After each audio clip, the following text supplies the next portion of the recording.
Hello, my name is Ben Hearn, and I'm a realtor with Compass right there in Suburban Square. And I am going to do another market watch for all of Bryn Mawr for the month of November. So I did one for October as well. And if you missed that one, you can ask for the video or the actual market watch that I'm going to go through in this video. You could also just find it on YouTube as well. Ben Hearn, the realtor, that's my YouTube page. So before we get started, and I'm going to show you all the homes that have had some kind of real estate activity in November, I'm going to show you a graph that has had the last year and a half worth of activity for Bryn Mawr, just so you can kind of get a sense of how many transactions happen. Now, the graph has everything in Bryn Mawr, so all the school districts, condos, etc. The market watches that I'm going to be showing you, I tried to filter out condos just because there's so many, and creates a lot of noise. So I'm mostly concentrated on just single family for the market watches. And I broke it up into Lower Merion School District and then Haverford School District. Radnor only had 2 homes that had activity last month, so I just didn't do it. I realize now that I probably could have just combined it with LM and non-LM, so I'll probably do that next month. Anyway, there's a lot of homes to go through. Bryn Mawr is a big place, so I'm just gonna go through skim the actives and the under contract ones, and then we can look into the closed homes. And everything that I do on the computer when I share my screen, you will be able to do as well. So the market watch is completely interactive. Look at the pictures and all that stuff. I am going to share my screen now, and we'll go check out just the graph of what's been going on recently. So you can see this is for all of Bryn Mawr. There's a lot of activity. So normally the other your Marion stations, Wynwoods and Arbors, instead of 20, 40, 60, you see 10, 20, 30. So there's a lot. And you can see that springtime historically is always the busiest for us in real estate, and it really held this year. The pandemic kind of threw everything off, but you can kind of see that at least Bryn Mawr settled back down into normal historical trends. So we have closed sales in orange, new pendings in light blue, and then new listings in dark blue. So you can see last fall, it's kind of a little quiet. And then in the winter, it actually didn't die off as much as I thought. December, that's a rough month, the holidays. January picked up, February a little bit, and kind of mid-February, late February, that is the start of the spring market for us, right after the big game, the football one. I don't think I can say the name. And then spring, starts huge. And we can see this past October, 2 months ago, there were 17 closed sales, 33 new pendings, and then 37 new listings. We don't have the stats for November yet. They come out in the middle of the month, but when they do come out, if you want them, let me know. It'll include the medians, the averages, that's for days on market, or purchase price, all that stuff. And it's pretty robust information. All right, so I'm going to get started on the market watch. So again, this thing, there's going to be a link for it in the email. You can do everything that I do on this. It's interactive and it's pretty cool. And it's shareable, so if you have friends or family that are interested in this, then you can share it with them. Or you could just say, hey, Ben, can you send this to, I don't know, bobsmith23@gmail.com. And you can see right here for the Haverford School District, part of Bryn Mawr, there are only 2 active homes that remain active in November. So if the home was active prior to November and it's still active, it won't show up because this is just November. If a home went under contract, then it'll show up as under contract. So there's not too many active homes anywhere near us, actually. So 807 Penn Street and then 37 Park Ridge, those are both active. Now we're getting to the under contracts and the pendings. So just a quick aside, they're pretty synonymous with each other. Both of them mean that the seller has accepted a contract. The difference, at least in our area, is that if there's still inspections or whatnot to get through, we usually have it as active under contract. Then when you get through those inspections, then we usually switch it to pending. So if you see pending, it just means that it's further along in the transaction process. If you see active under contract, you can kind of assume that it still has to go through some contingencies, at least inspections, sometimes the finance contingency as well. And I don't really know why we do it. It's just kind of like what we do. So there might be rhyme or reason to it, but if you see active under contract, it's early in the process, pending it's later. So 3720 Darby Road, I mean, that's a cool home. So again, all the stuff that I'm doing, you can do too. So if I click it, all the, the stats come up. So, I mean, that's big, 856 beds, 5 baths. You can see the days on market, 83. Right here, C, DOM, that's cumulative days on market, 200. So that means that, well, actually, we'll check out the property history. And again, I'm just using this home as an example. So we can see that it was listed May 2021, then price change, expired, listed, under contract. And yeah, this home's like really, it's built in 1830, over an acre. And it's just like, it's a very unique home, it's cool. And then also for these, you can like maximize the images and view all the images at once. I'm not gonna do it because it's difficult with sharing the screen, but you could play around with that in yours. So we have a couple more under contracts here. Now we have a pending here. And then we have another pending. It's a nice Google satellite image there. Now we have our closed homes. So I'll, click through these just to kind of see if it went below or above asking. This particular one, it went below asking, and you can see that it was on the market for 90 days. Generally speaking, the more days on market it has, the higher a likelihood of the purchase price being lower than the list price.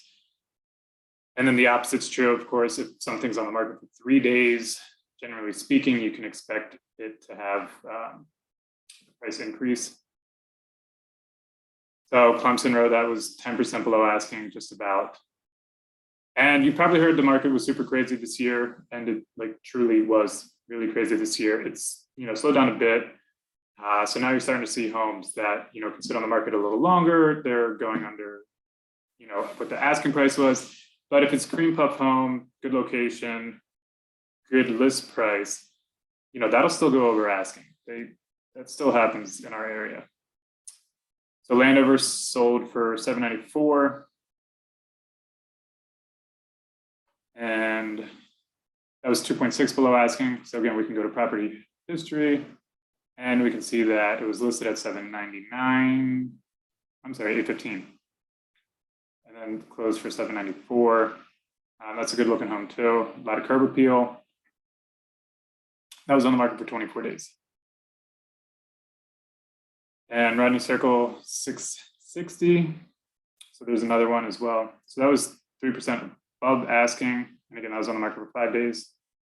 That was 660. And then the 145 was 672. And that sold a little above asking as well, 3 days on the market. So they're pretty similar. 36 Brennan, 755. And that sold, basically at asking, so forth. And then one other thing, I'm just going to use this as an example, maybe. So square footage is, let's see here. Okay, so sometimes square footage will include a finished basement. So if it says like 2,500 square feet, you think that's like, above ground 2,500 square feet. But it'll actually sometimes be 2,000 above ground square feet, 500 below ground square feet. So you can't always trust it, especially on public sites like Zillow, Redfin, Trulia, even this site. So if you go to like the building info, then you can see like, all right, this has, 3484 above ground square feet, 0 below ground. So you know that it truly is, that amount of square footage. It's just something that like, if you have a real estate agent, they are able to find this. And it's one of the reasons that you should definitely go visit a house before you put an offer in, just to truly get a feel of how big it is. Martin closed for 345, and that was 10% below asking. And Park Ridge, that was 422.5, and that was slightly below asking. So we almost nailed that on the head. All right, so that was all the ones for Bryn Mawr. Again, there were only 2 for Radnor, and I just did not do a market watch for that. Now we're going to Lower Merion.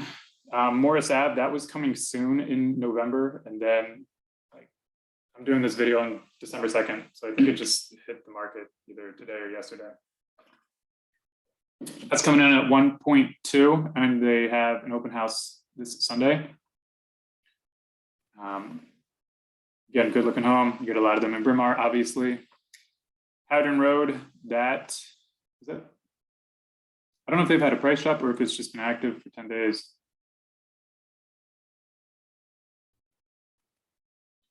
Go to the property history. Okay, yeah, it got listed 10 days ago.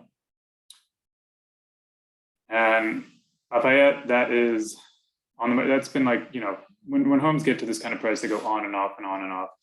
That home is gorgeous and huge, 12,000 square feet. They have like awesome theater in the basement.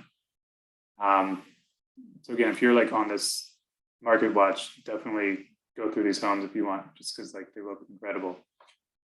Then we have a couple more actives, and now we have the under contracts. So this new build on Morris, that's under contract. Oh, so something it's under contract or pending, the price that you see is not necessarily the like closed purchase price. We don't find that out until the home actually does close, and then it gets updated. So whatever price you see for pending and active, just take it with a grain of salt and check the days on market. If it's, you know, under contract within 5 days, you can assume that the closing price went above that. If it's under contract, you know, after 50 days, then you can assume that it might have been underneath. Ladbroke, that was actually my team leader, Randy Barker. She's the best, representing the buyer on that. 130 Pennsylvania Ave, that was under contract as well. Sergeant right here. So there's a lot of pendings. Again, because like when there's not that many on the market, so when a home does go on the market, you know, if it's priced well and in good shape, then it'll probably go pending. All right, so we have our first closed one, 926 Morris Ave. So that was a 1225. And that was on the market 0 days, and it closed exactly at the asking price. So it wasn't even listed as active. Sometimes that happens where like a deal happens off market or something, and a realtor, just for like comps and whatnot purposes, they put it on the market. So that probably is something like that. 944 Crestmont closed for 135, and that sold 23% below asking. And that was on the market for 115. So we can see that the original price was 175, and then they ended up closing at 135. So it's not a bad idea. Like a lot of times buyers are like, oh, that home's out of my range or whatever. It's not a bad time just to visit the home if you like it, and if you see it sitting on the market, just send in an offer. You don't know, maybe the seller just gets fed up with it and they're like, all right, you know what, I just want to sell my house. And all it takes, you know, a little bit of paperwork. Springmont Circle closed for just over 1, and that was 27% below asking. That was on the market for almost 5 months. And 638 Morris, that very specific number there, was for nearly 3, and that sold just a little below asking price. Was on the market for, you know, 38 days. Oh, and obviously, like the more expensive the home is, then the higher the likelihood of more days on the market, just because there's not as many buyers in that like price bracket. So, you know, days on market usually is an indicator of how strong the market is, but depending on like what price point things are at, that also changes the days on market. Again, if you want more information like that, I can send you like homes and averages and stuff like that, so you can see for yourself. Woodleaf closed for basically 2. And yeah, so they hit the head right on the money. That was on the market for 16 days. Which again, this kind of price point, it's not that much. Barron closed for 162. I mean, that was a pretty unique house. I thought it was kind of cool. And let's see. That was below asking. That was on the market 56 days. And that was one of the ones they were trying to sell that for years. And then they finally got the right buyer. Particular houses like that, sometimes they can sit.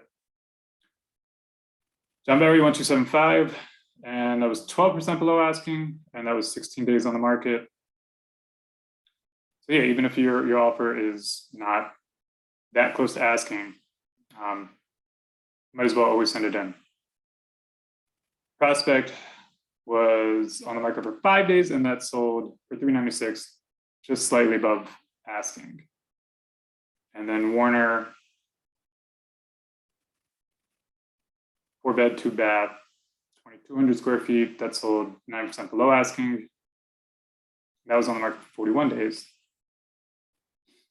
And then Old Gulf closed at the beginning of last month. It was on the market for 10 days, sold just below asking. Again, all this stuff. So here you can click view all pictures. I mean, this is a gorgeous home, and then you get all the pictures in maximized size. You can check out the map. This compass map is awesome. It has this really cool feature. It's like Men in Black style, where you can zoom in on the home, and it has a much better angle. I'm not going to do it though, just because, like I said, with the shared screen, it doesn't really flow well in this. A couple more closings. So Glenview 235. It's a nice 6-bed, 3.5 bath, 5,500 square feet, and that's sold above asking. So we've been seeing a lot of the higher price range homes below asking, but they do also sell above asking. This was only on the market for 4 days. Mason Place, that sold for 955, and that went 12% above asking. So in the earlier part of the spring and summer, we saw a lot of these listings that went 10+% above asking. So it was listed at 850, closed for 955. I mean, it still happens. It's just not, now you're seeing more below asking. 1250 Round Hill, that was 580. And then something that's cool, it also shows, so for condos and stuff, it'll show you the HOA fees. And that way it obviously factors into monthly payments. And then the last one, Great Springs 955. That's just above asking. That was on the market for 2 days. That's a 5-bed, 3.5 bath home. All right, so I'm going to stop sharing my screen. So that's it. Those were the market watches for Bryn Mawr. Again, those will be in the email. And then you can share that with friends or family if they're interested. Obviously, if you have any questions or you want an opinion about real estate stuff, I'd be happy to help as a resource even. If you are thinking of moving or selling, then I obviously would be happy to help as well. And even if you just have any kind of question, that's fine. This video is on YouTube, and if you could subscribe to my YouTube channel, I would greatly appreciate it. That would help me out. If not, obviously, no worries. And I hope you enjoyed this and have a good day. And I'll see you next time.